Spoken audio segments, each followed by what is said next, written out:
When it comes to gang banging, there's only two real outcomes. You either gonna end up in jail or dead. Those girls that once told you they love street dudes, they not gonna show up at the state penitentiary at your visit. You gonna be surrounded by straight men. Nobody gonna retire from it peacefully at 45 with a pension and grandkids smiling in their backyard. And the crazy thing is, everybody knows this, but ego keeps the cycle spinning. Think about what that lifestyle actually is. To be honest, it's kinda sus. You wake up thinking about an op. You scroll thinking about an op. You post. That's what I said, bro. When you really think about the streets, gang, it's kind of weird.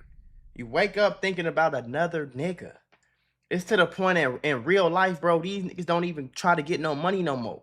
They wake up and they don't even brush their teeth. They wake up, roll a wood, roll a blunt up, smoke some bullshit ass loud, go outside, and try to catch and find another nigga. That's weird. No job, no girlfriends. It's in the hood, it's lame to have a girlfriend, nigga. You got a girlfriend? How you got a girlfriend? You going on dates and shit, nigga? We in war, nigga. You supposed to be with your brother. You supposed to be with your squad. You supposed to be with your gang. That's kind of weird, gang. I ain't gonna lie. Motherfucker ain't doing nothing else but just looking for another nigga. Online about a op. You spend your best years obsessing over other men. Man, that's zesty as hell. They call it respect. They call it standing on business. But when you break it down, it's just young men burning energy trying to prove something to other men. And meanwhile, time is passing. Opportunities are passing. See, I'm the type of guy, like when I was young, I remember when all this stuff started hitting me, I was probably like 16. And I'm like, bro, I'd rather niggas try to prove something to a girl.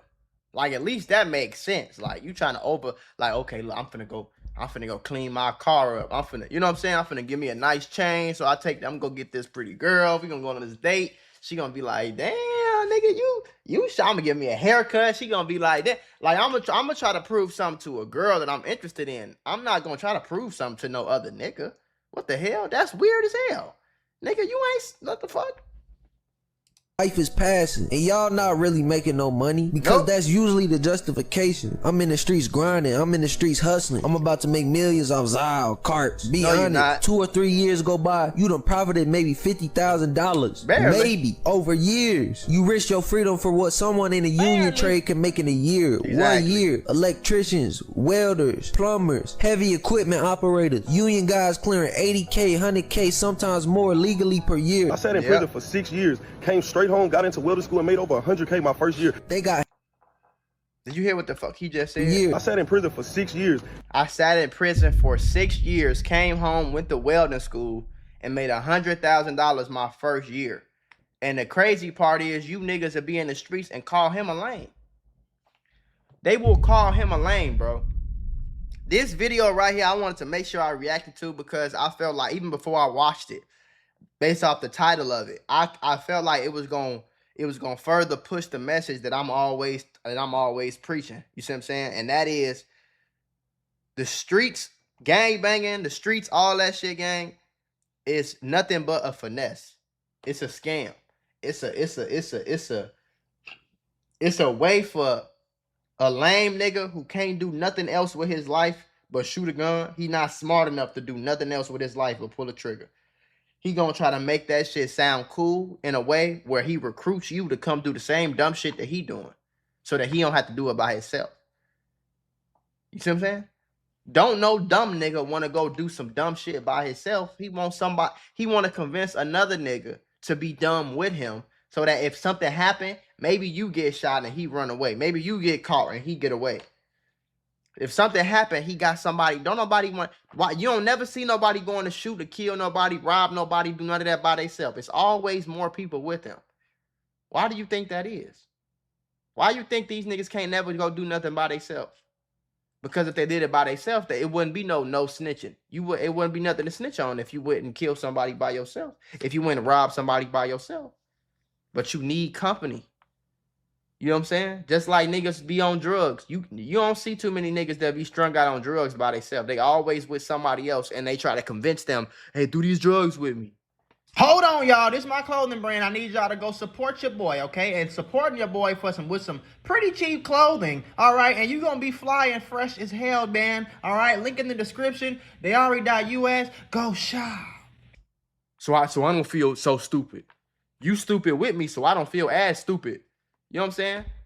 You know, it's like you get in a room full of a lot of niggas that's smart. You don't want to be the only dumb nigga. So instead of that dumb nigga trying to be smart and learn from the smart people, he gonna try to convince the smart people to be dumb with him, so he don't feel as dumb. You see how that works? Came straight home, got into welding school, and made over 100K my first year. They got health insurance, retirement, overtime, and they sleep peacefully. No paranoia. They don't gotta worry about court dates. They don't gotta worry about looking over their shoulder at gas stations. Instead of striking scat packs, shoot, you could have bought one with cash, with trade money. The same time spent sliding, arguing online, plotting revenge could have been spent learning the skill that prints real money for decades. But the streets sell a different dream. They sell adrenaline. They sell the illusion that you one big play away from being rich. Most people never ever gonna hit that play. They just hit a charge or hit a casket. The streets don't love you. They love the entertainment. They love the drama. They love the story. That's until you gone. Then it's all. That's what's wrong with a lot of these niggas. These niggas think that motherfuckers love them because it's a camera on them. This video gonna get a bunch of views. They don't care about none of that shit. It's just entertaining to see y'all dumbass niggas crash out and kill each other. It's just entertaining for people. It's crazy that it's entertaining, but it's something for people to watch. Like, wow, I can't believe these niggas is really out here standing on this block. They all broke as hell. They all live on the projects. All their mamas on Section 8. None of them have a job. Half of them didn't even take a shower today. And they standing on this block with a gun ready to die or kill somebody over a block that they don't even own. It's entertaining to people. You don't have no real fans, though. These people don't have fans. Bloodhound Q50 can't sell out the United Center. These niggas can't sell out no real shows, bro. They don't have no fans. They don't have many fans like that. Most of the people watching these niggas are just people who can't believe that they this stupid. RP posts and life keeps moving. I done seen it time and time again. After your funeral, man, they gonna get something to eat. They gonna be eating fried fish, everything. Man, they not gonna be thinking about you. Yeah, they might be crying at your funeral, shedding tears. But after that moment, outside of maybe your mama, man, don't nobody really care. Mama, the same block, the same cycle, the same funerals. You replaceable, bro. And that's the real truth. Gang banging ain't what it used to be anyway. The internet done expose everything. There's no mystery. There's no street code. That junk fake. It's just CCTV, indictments, and screenshots. You can't even argue without it being documented forever. Everything you do gonna leave digital footprints. So now you're not just beefing with the ops, you beefing with the algorithm in the federal system, and they ain't never gonna miss. The sad thing look at that stat, bro. You beefing with the algorithm in the federal system, and they ain't never look at this, bro. So this is the percentage of people. So when you get locked up, right? Because you got to understand that most of the people, over 90% of the people, probably 98% of the people who commit crimes are broke. So if you broke and you committing crimes, what that mean? That means you can't afford a lawyer. So when you in there and they arrest you and they say, yeah, we got you on robbery, and you know you robbed this nigga. Or you know, maybe you didn't rob this person. Maybe not the case that they got you, but you know you be robbing niggas. Right? You know you be gangbanging. You know you can't. You know you be toting guns. You know you be on the streets, on the block. 98% of y'all ain't got no money. So when you get locked up and they say, hey, if you take it to trial and you lose, you're going to get 15 years. Or you can go ahead and take 6 years right now. Which one you going to do? Take 7 years right now. Which one you going to do? You ain't got no money. You ain't got no lawyer. Nothing. So that's where this 90% plead guilty shit come from. You see what I'm saying? Then you got the cases that get dismissed. This is the 8%. These are the lucky motherfuckers. These are the people who, you know, either they had the wrong person, they didn't have enough evidence, but they know you did it, but they didn't have enough evidence. These are those people. Then you got the 2% of dumbass people that is either 1% of those people, probably less than 1%, have money and a good lawyer to the point where they'll probably get off with it. And the rest of y'all gonna get locked up. So out of the people that go to trial, 83% of y'all get convicted. And 17% of y'all get acquitted. And I guarantee you that this 17% is mostly like super rich ass white collar crime shit, fraud, you know what I'm saying, shit like that.